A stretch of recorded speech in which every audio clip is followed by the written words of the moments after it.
Donald Trump has long been synonymous with media criticism.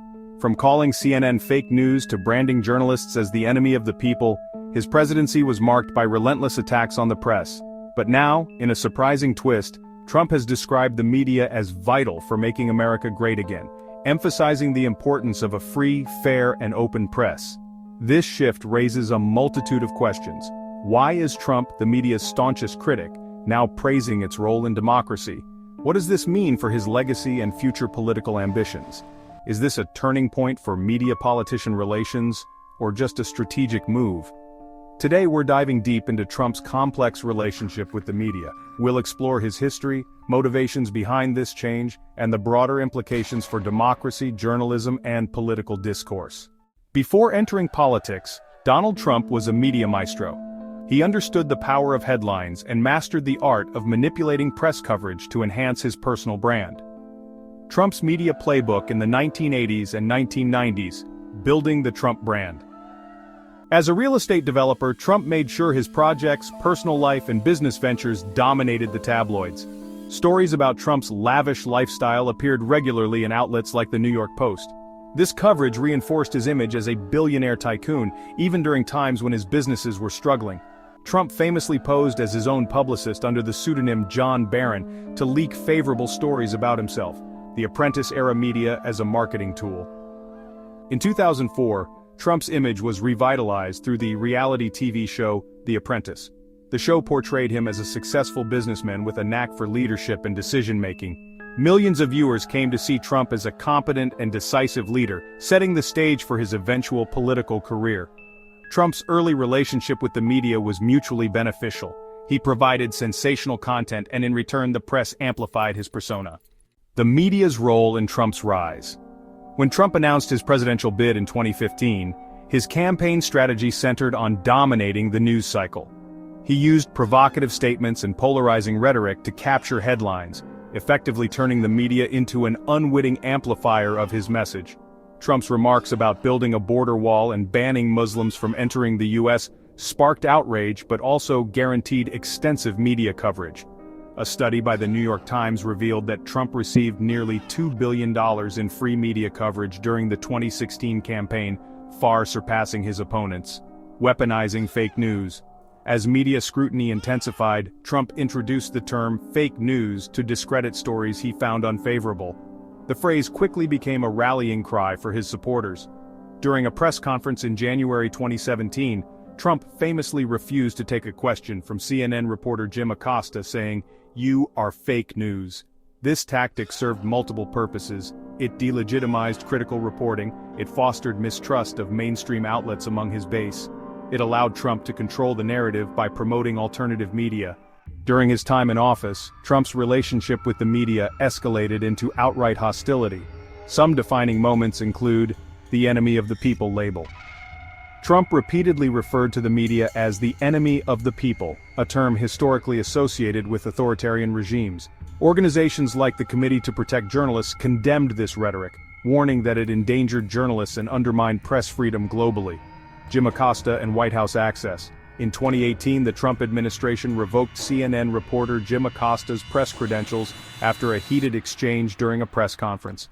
A federal court ordered the White House to reinstate Acosta's access, emphasizing the importance of press freedom, selective engagement with the media.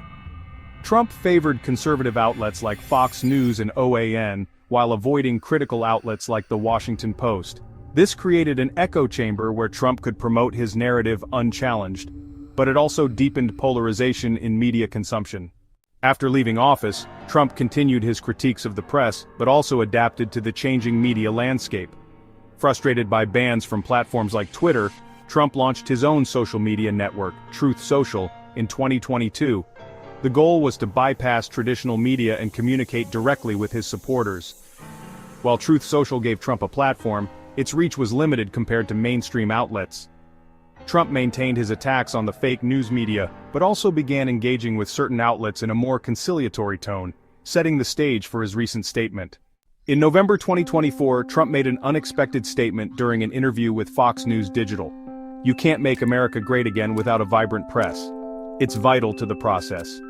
Free, fair, and open media is critical for democracy, even if they treat me unfairly. This acknowledgement contrasts sharply with Trump's past rhetoric. For years, he undermined public trust in the media. Now he's recognizing its importance in democracy. Why the change? Political strategy. With a 2024 presidential run likely, Trump may be softening his stance to appeal to moderates and independents who value press freedom. Legacy management. As Trump considers his legacy, acknowledging the media's role in democracy could help reframe his presidency in a more positive light. Changing media landscape. The rise of alternative media and declining trust in legacy outlets may have influenced Trump's shift. He recognizes the need to adapt to this evolving environment. The Founding Fathers enshrined press freedom in the First Amendment, recognizing it as essential for holding power accountable and ensuring an informed citizenry. Modern challenges. Public trust in the media has plummeted, with only 26% of Americans expressing confidence in journalists, according to Pew Research in 2024. Social media platforms have enabled the spread of false narratives, complicating the media's role in informing the public. Trump's remarks underscore the need for a robust and independent press, especially in an era of political polarization. Trump's acknowledgement could foster a more constructive relationship between politicians and journalists, but tensions are likely to persist. Trump's base, accustomed to his anti-media rhetoric, may view this shift with skepticism or embrace it as part of his evolving strategy. A leader's recognition of press freedom reinforces its importance in democracy. If Trump follows through on his pledge to work with a free, fair, and open press, it could set a precedent for other politicians. Donald Trump's statement that the media is vital for making America great again represents a significant moment in his political narrative. Whether it signals a genuine change in perspective or a strategic maneuver remains to be seen. What's clear is that his remarks have reignited critical conversations about the role of the press in democracy. What do you think? Is Trump's praise for the media a sign of genuine change, or is it a calculated political move? Let us know your thoughts in the comments below. Thank you so much for watching and supporting this channel. It truly means the world to us. I love hearing from you, so let me know in the comments if you've ever donated clothes and wondered if it could save you money on taxes. In my next video, I'll show you exactly how to make the most of this simple strategy, including tips on tracking donations and maximizing your deductions without complicating your finances. Don't forget to like, subscribe, and turn on notifications so you don't miss it. And if you know someone who loves saving money, share this video with them. Let's keep building this amazing community together. See you next time. Remember, we upload videos 3 times a week on Mondays, Wednesdays, and Fridays. Enjoy your day and happy savings.